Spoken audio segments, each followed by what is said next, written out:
எவ்வளவு பெரிய சிலாக்கியம். அல்லேலூயா.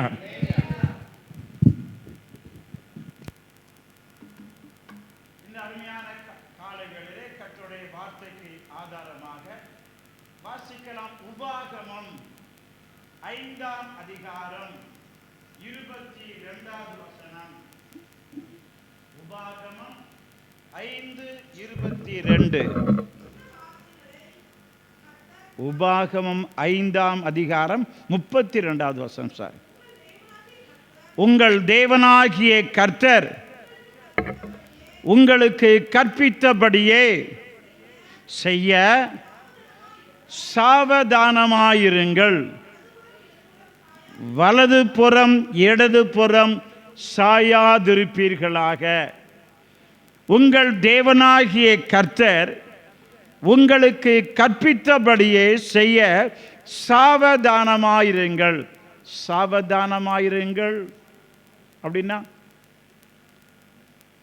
கவனமாயிருங்க, எச்சரிக்கையாயிருங்கள் என்னும் சொல்லப்பட்டிருக்குது.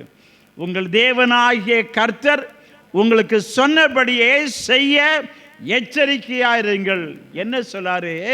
நீங்கள் வலது புறம் இடது புறம் சாயாதிருப்பீர்களாக. உங்கள் தேவனாகிய கர்த்தர் உங்களுக்கு சொல்லுகிற காரியம், நீங்கள் வலது புறமாவது இடது புறமாவது சாயக்கூடாது என்று சொல்லுகிறார். இன்றைக்கு திருச்சபை தேசம் அங்கும் இங்குமாக சாய்ந்து கொண்டிருக்கிறது. தேவன் மோசேயின் மூலமாக நம்மோடு சொல்லுகிற வார்த்தை, கேட்கிற வார்த்தை, நீங்கள் வலது புறம் இடது புறம் சாயாதிருப்பீர்களாக. இந்த அதிகாரம் முதல் வசனத்தில், 5ஆம் அதிகாரம் முதல் வசனத்தில்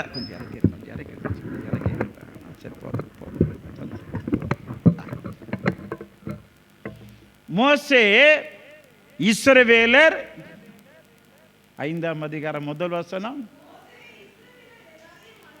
எல்லாரையும் அழைப்பித்தார். போதும். மோசே எல்லாரையும் கூப்பிடுறார். ஒரு வீட்டில் ஒரு முதிர்ந்தவர், பெரியவர், அப்பால அம்மா, எல்லாரும் வாங்க அப்படின்னு சொன்னா அதில் என்ன இருக்கு? முக்கியமான காரியம் இந்த அம்மா கூட சொல்ல போறாங்க. எல்லாரையும் அழைப்பித்தார். அழைப்பித்து அவர் 3 காரியம் சொல்றார் அந்த வசனத்தில். கேளுங்கள், கற்றுக்கொள்ளுங்கள், கை கொள்ளுங்கள். 3 காரியம் சொல்றார். 1, கேளுங்கள், கற்றுக்கொள்ளுங்கள், கை கொள்ளுங்கள். எல்லாரையும் அழைத்த மோசே சொல்லுகிறார், கேளுங்க, கர்த்தருடைய வார்த்தையை கேளுங்க, அதை கற்றுக்கொள்ளுங்கள், அதை கை கொள்ளுங்கள்.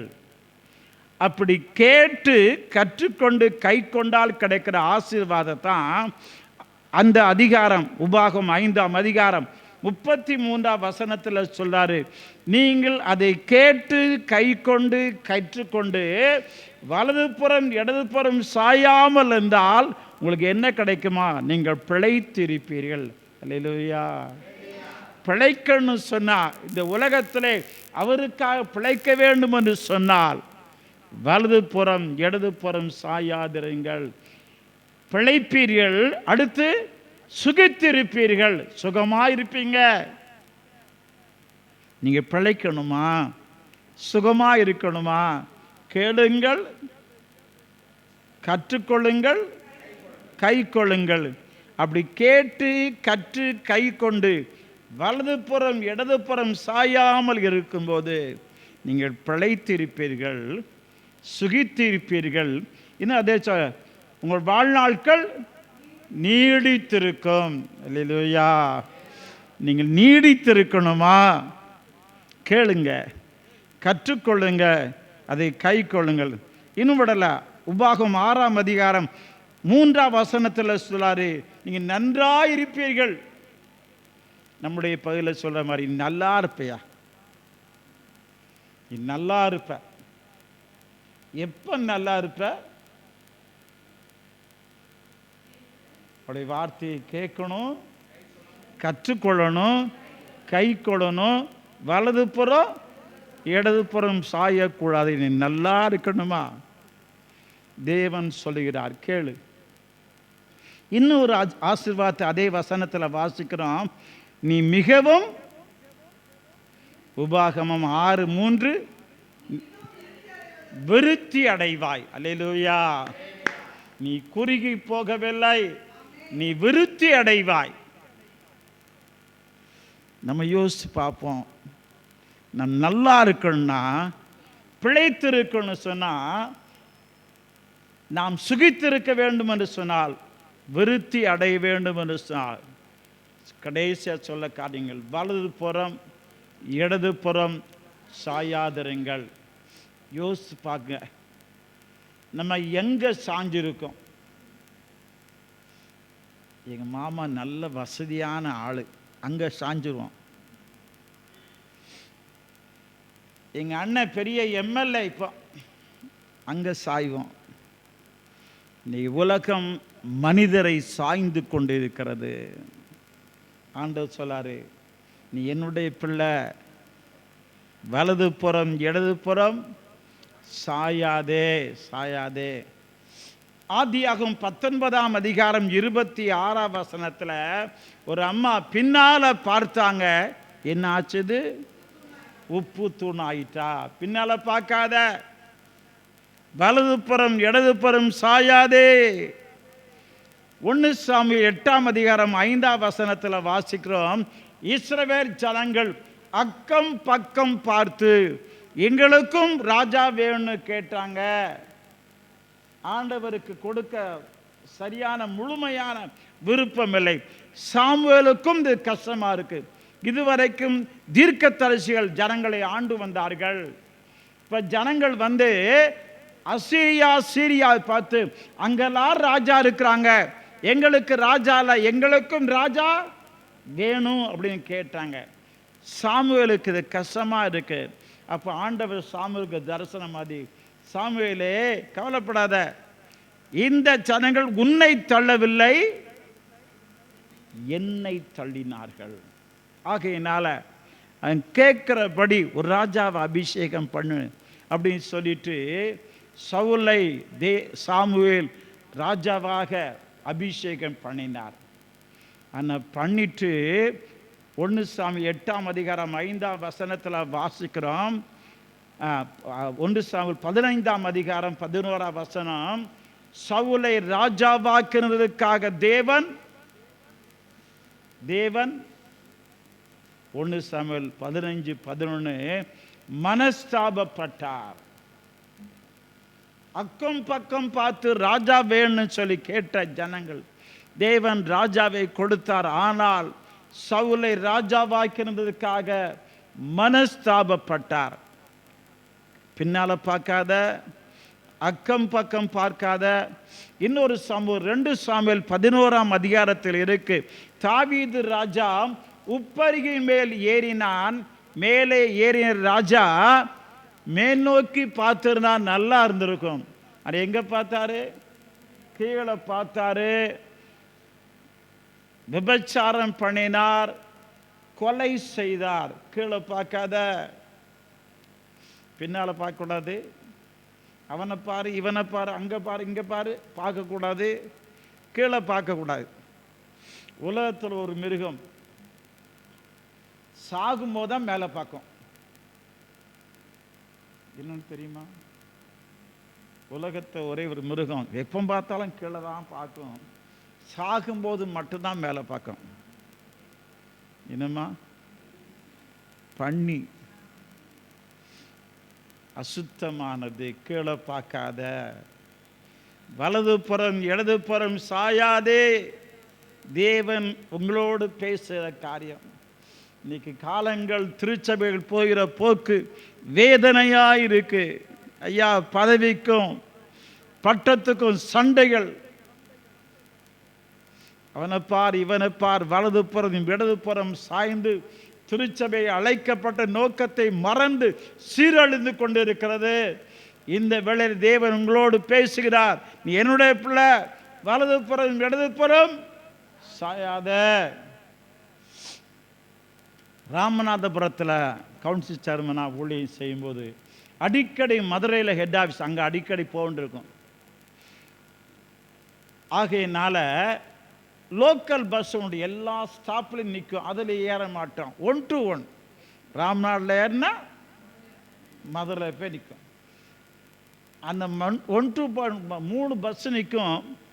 முதல் பஸ்ஸில் ஸ்டாண்டிங், 2ஆவது பஸ்ஸில் ஃபுல்லாக இருக்கும், 3ஆவது பஸ்ஸில் கொஞ்சம் இடக்கம். அதில் பார்த்து ஏறி உட்காந்தாச்சு. 3 பேர் இருக்க சீட்டு. நான் அந்த ஓரமாக உட்காந்துக்க, ஜன்னல் பக்கம் ஒரு ஆள் நல்லா வெள்ளை சட்டை, வெள்ளை பேண்ட், வேஷ்டி கட்டுக்காரு, கரை வேஷ்டி, பட்டனை திறந்து போட்டிருக்கிறாரு, ஒரு புலி சங்கி போட்ட செயின் போட்டுக்கிறாரு, கையில் ஒரு பெரிய மோதிரம், ஒரு அம்மாவுடைய படம் இருக்குது. அப்போ யாராக இருக்கு, ஏதோ ஒரு அரசியல்வாதி அப்படின்னாச்சு. பார்த்து உட்காந்தாச்சு. நடுவில் ஒரு வாலிப பையன் உட்காந்துருக்கிறான். இந்த ஓரமாக நான் உட்காந்துருக்கேன். பஸ் பொதுவாக ராம்நாடுன்னு கிளம்பிட்டா போதும், நல்லா தென்றல் காற்று ஜெல்லு ஜெல்லுன்னு அடிக்கும். எனக்கு எப்போதும் பஸ்ஸு தான் தூக்கம். அம்மாக்கு அவங்க எங்கிருந்தால் தூக்கம் ஐயா, பஸ்ஸில் உட்காந்து நல்ல தூக்கம், அதாவது காற்று அடிக்கும் பார்த்தீங்களா, அப்படியே தூங்க ஆரம்பி. நடுவில் உட்காந்துருக்க வாலிப பையன் காற்று அடிக்கி நல்லா காற்றண்ண மெதுவாக ஏன் மேலே இடது பக்கம் சாஞ்சான். பாவம் வாலிப பிள்ளை, ராத்திரி முழுதும் செல்லை பார்த்து தூங்காமல் இருப்பான். அப்படின்னு சொல்லி சரி தூங்கட்டுன்னு சொல்லி தூங்க வச்சுட்டேன். ஒரு ஸ்பீட் பிரேக் வந்து டம்முன்னு தூக்கி அடிச்சு பார்த்தீங்களா, எந்திரிச்சிட்டான். திரும்ப அமைதியாக பஸ் போகுது, நல்லா காற்று அடிக்கி. இப்போ இடது பக்கம் சாஞ்ச ஆரம்பித்தான், வலது பக்கம். அங்கே யார் இருக்கா, இருக்க பெரிய ஆள் சாஞ்சார். அவரும் தூங்குறார் காட்டில். என்ன விசேஷம்னா, அந்த வாலிப பையன் நல்ல போதை பாக்கு போட்டு வாயெல்லாம் சிகப்பாக இருக்கு, உமிழ்நீர் எச்சி வந்துக்கிட்டு இருக்கு. சாஞ்சவன் வாயிலிருந்து சிகப்பாக ரத்தம் மாறி உமிழ்நீர் அவன் சட்டையில் படு வளையுது. அவன் சட்டை எப்படி சட்டை, வெள்ளை சட்டை. பார்த்து சாஞ்சாரை பார்த்தீங்க, ரத்தம் மாதிரி சட்டை முழும் அப்படி ரத்தம் மாதிரியே தெரியுது. எல்லாரும் தூங்குறா. இன்னொரு ஸ்பீட் பிரேக் வச்சு ஏஞ்சார். 2 பேர் ஏஞ்சிட்டாங்க. பார்க்குறாரு, இவன் மேலே படுத்து சாஞ்சிருக்கான், எல்லாம் ரத்தம் மாதிரி போட்டா டம்மு டம்மு டம்முன்னு போட்டு அடித்து அடியில் ஒரே நம்ம எந்திரிச்சு ஓடியே போய்ட்டு அங்கே டிரைவர் பால்ட்ட நின்றுக்கிட்டே இருக்கான். ராமநாடு மதுரை வரைக்கும் நினைச்சான் நிற்கான். ஏன், இடதுபுறம் வலதுபுறம் சாய்ந்து அவன் வேதனைப்பட்டபடினாலே. சாயாதங்க, உன் பார்வை இயேசுவை நோக்கி பார்க்கட்டும். அல்லேலூயா. வேற எங்கேயும் பார்க்காத, உலகத்தை பார்க்காதே. நீ தேவனுடைய பிள்ளையானால் இயேசு ராஜா முன்னே செல்கிறார், அவர் மட்டும் நோக்கி பார். மோசே அழகா சொல்லிட்டாரு, நீ வலதுபுறம் இடதுபுறம் சாயாமல் இருக்கும்படி எச்சரிக்கையாயிரு, எச்சரிக்கையாயிரு. சரி, இன்னும் காரையார் போகணும், சேர்வலார் போகணும். ஆகையினால ரொம்ப சத்தியத்தை மாத்திரம் சொல்லி நிறைவு சேரேன். சாயக்கூடாத இடத்துல சாய்ந்த ஒரு 3 பேரையும், சாய வேண்டிய இடத்துல சாய்ந்த ஒருவரையும் சிந்திக்க போகிறோம். சாயக்கூடாத இடத்துல சாய்ந்த 3 பேரே. முதலாவது வாசிக்கலாம். நியாயாதிபதிகள் 16ஆம் அதிகாரம் 26வது வசனம்.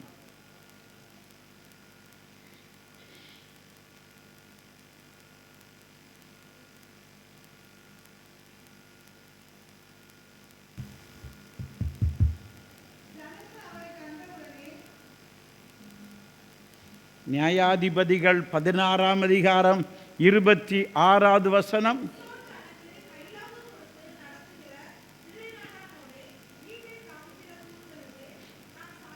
வீட்டை தாங்கற தூணிலே நான் சாய்ந்திருக்கும்படியே தடவி பார்க்கட்டும். போதும்.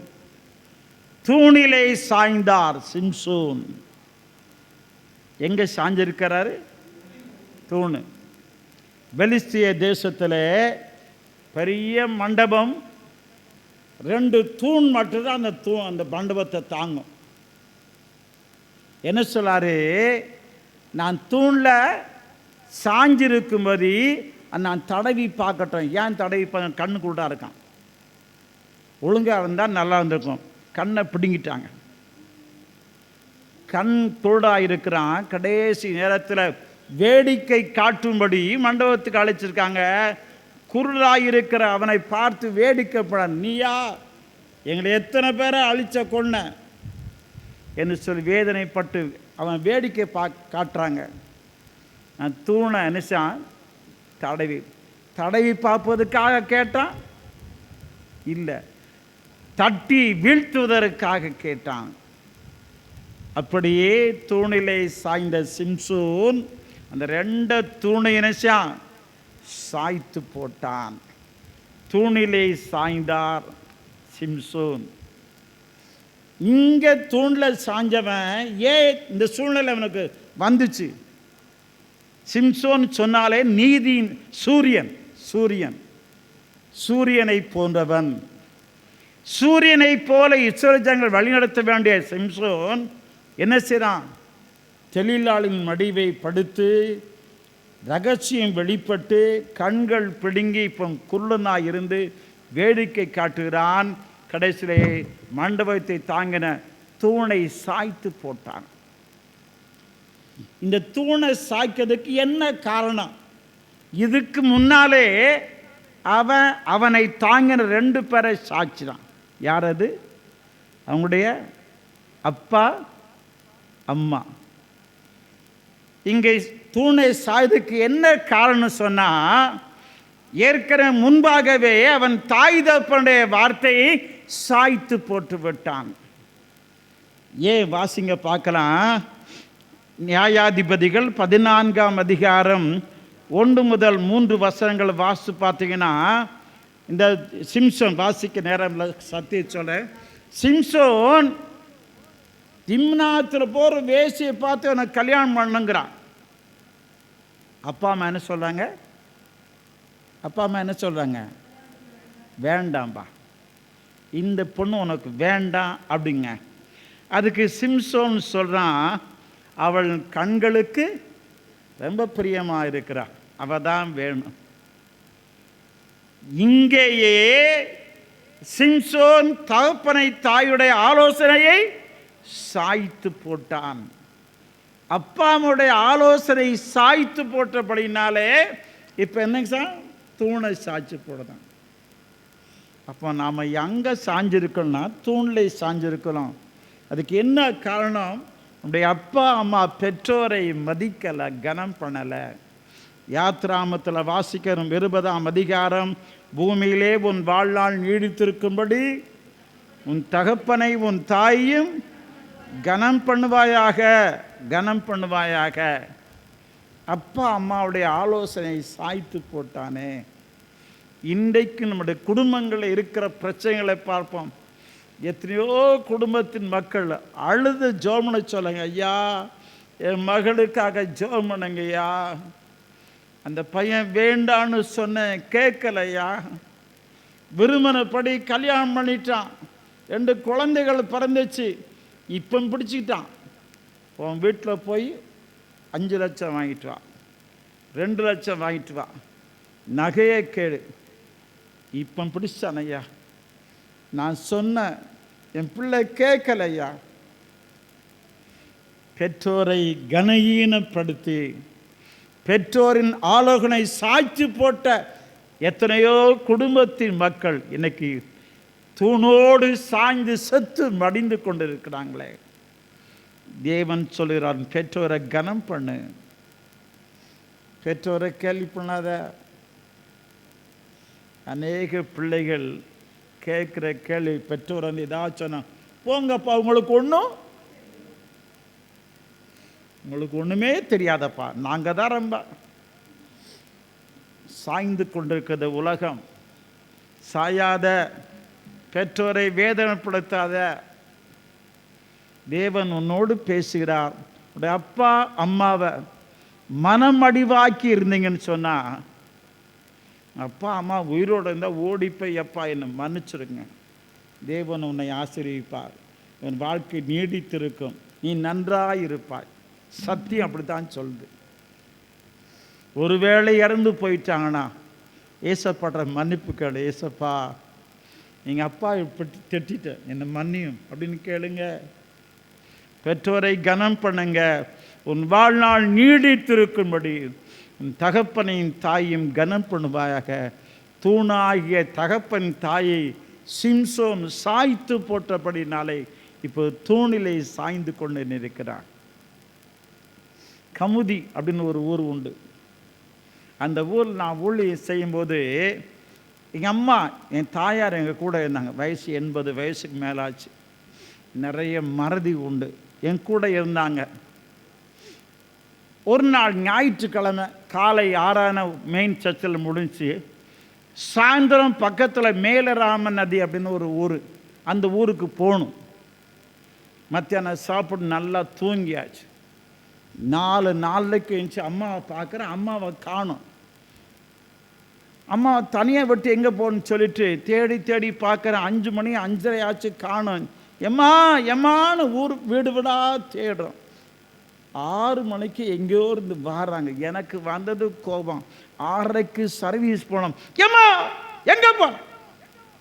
கோவப்பட்டு திட்டேன்.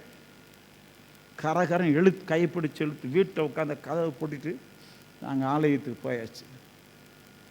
2ஆம் மணி 7 மணிக்கு அடித்தாச்சு. ஜெபம் பண்ண கடவோம் அப்படிங்க. அது எங்கூட யார் ஜெபம் பண்ணுறது?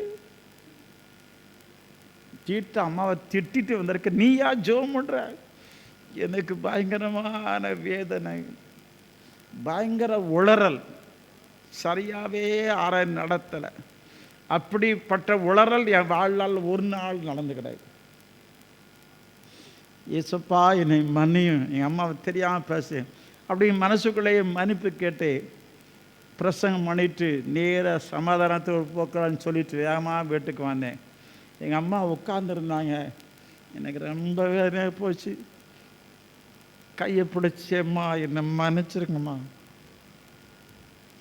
இன்னும் என் வாழ்க்கையில் மறக்க முடியாது. மனஸ்தாபம் வேணும், துணிகரமாக இருக்காதங்க.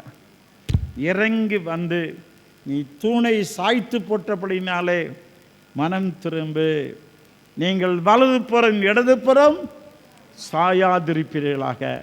தூணிலே சாய்ந்தார் சிம்சோன். 2வது ஒருத்தரை வாசிக்கலாம். 2 சாமுவேல் 1ஆம் அதிகாரம் 6வது வசனம். 2 சாமுவேல் 1ஆம் அதிகாரம் 6வது வசனம்.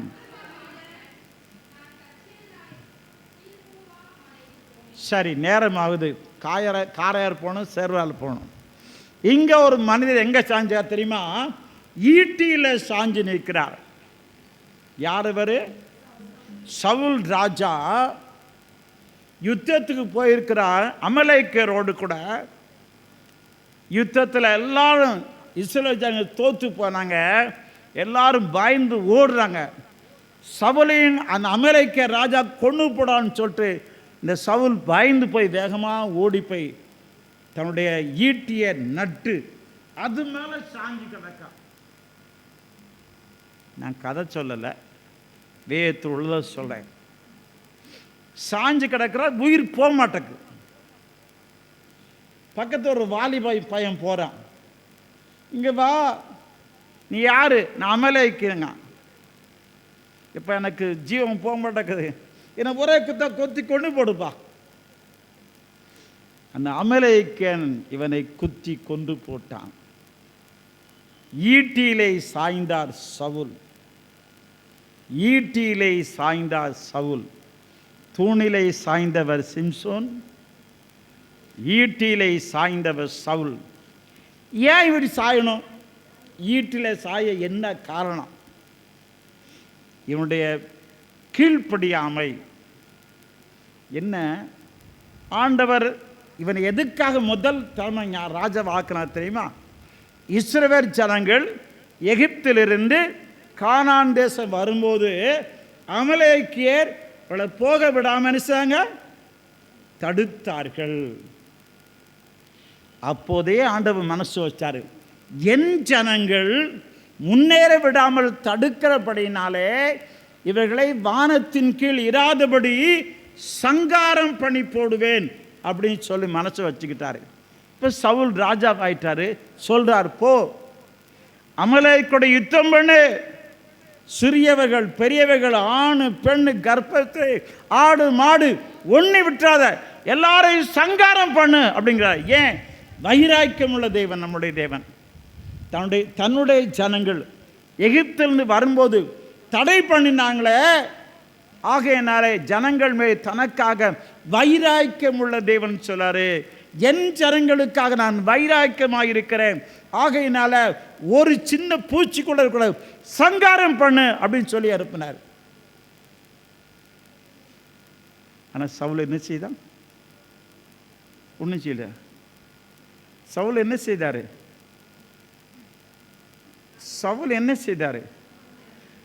நலமான கொழுமையான ஆடு மாடு மக்கள்லாம் சார் சேர்த்து வச்சுக்கிட்டாரு. ஆண்டவருக்கு தெரியாமல் இருக்குமா? தெரிந்தது. சாமுவேல் போறாரு. அவர் போய் கேட்கும் முன்னா இவராகவே முன் வந்து, சாமுவேலே ராஜா சொன்ன ஏசப்பா தேவன் சொன்னபடியெல்லாம் செய்து முடிச்சிட்டான்னு போய் சொல்லிட்டார்.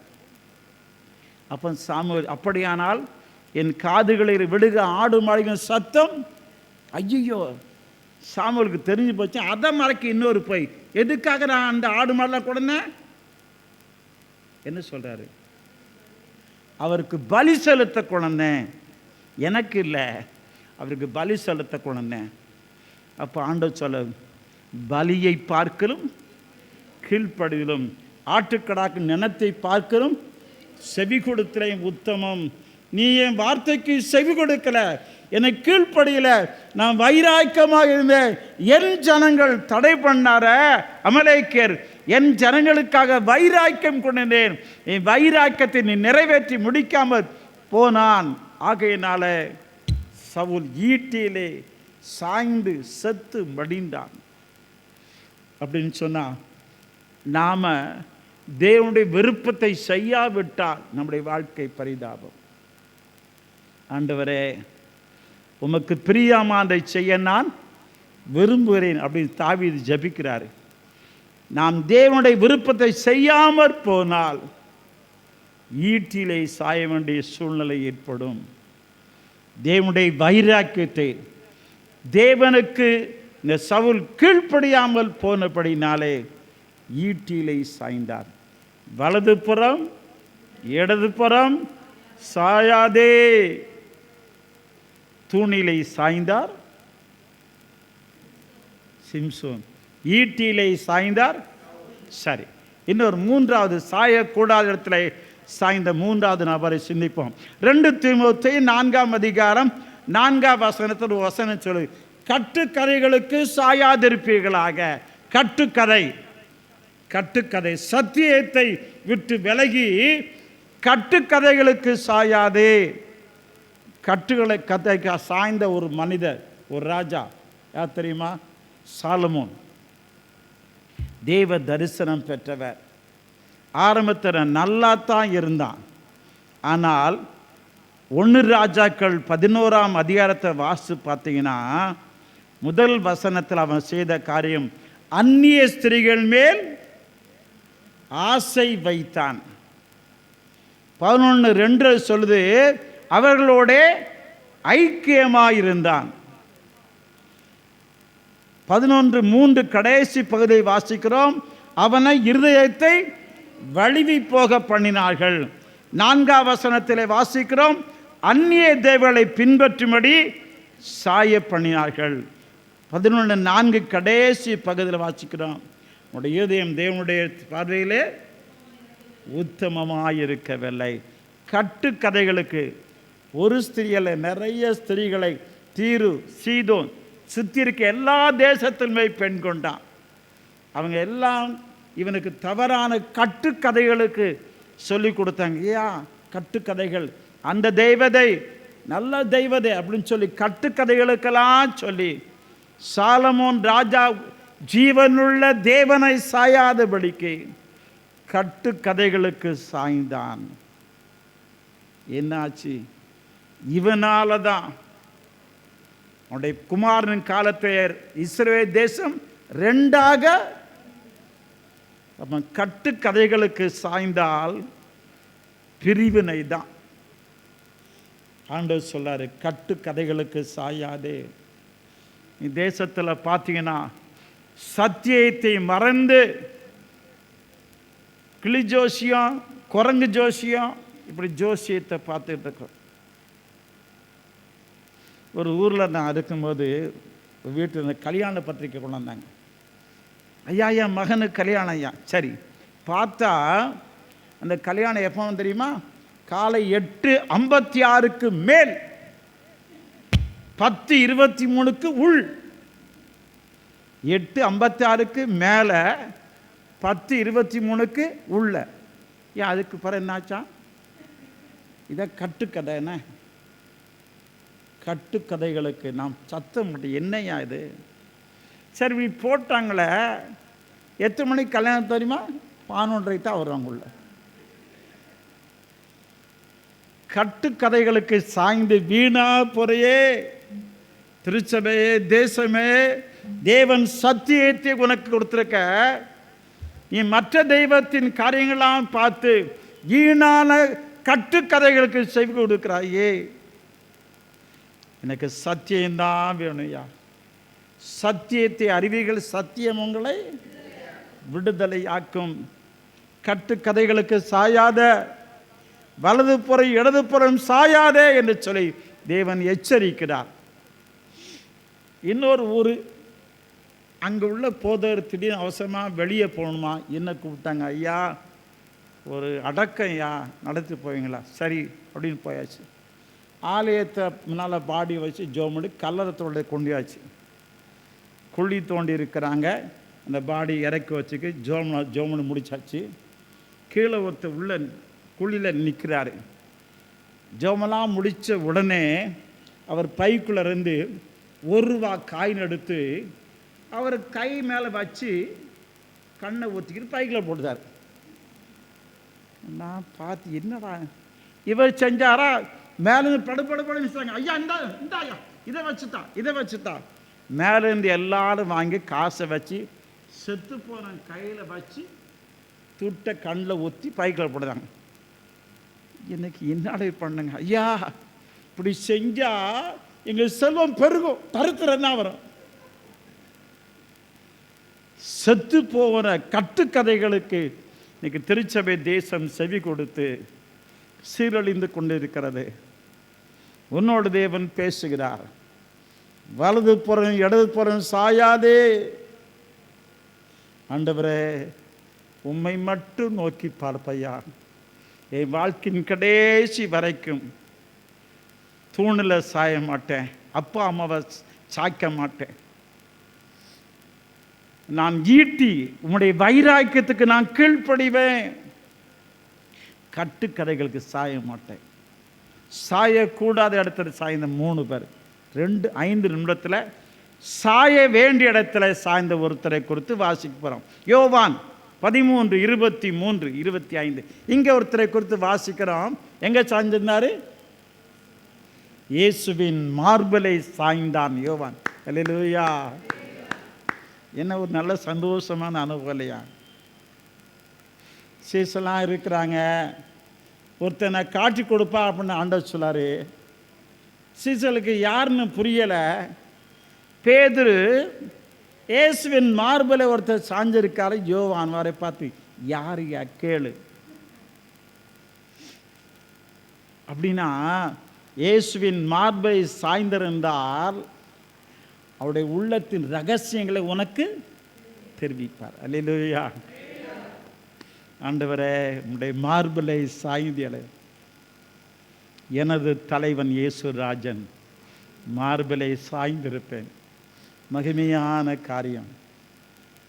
யோவான் இயேசுவின் மார்பலை சாய்ந்திருந்தான். அன்புள்ள சீசனாய் வாழ்ந்தான். சிலுவை வரைக்கும் இயேசுவை பின்பற்றினான். உத்தமமாய் கடைசி வரைக்கும் இயேசுவை பின்பற்றினான்.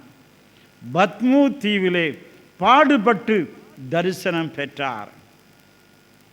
யோவான் எழுதின காரியங்கள் யோவான் சுவிசேஷம் 1 யோவான் 2 யோவான் 3 யோவான், அவ்வளோதானா? வெளிப்படுத்தும் விசேஷம். இவ்வளவு காரியத்தை எழுதும்படியாக தேவன் ஞானத்தை கொடுத்தார். ஏன் தெரியுமா? இயேசுவின் மார்பிலை சாய்ந்திருந்தான். அல்லேலூயா.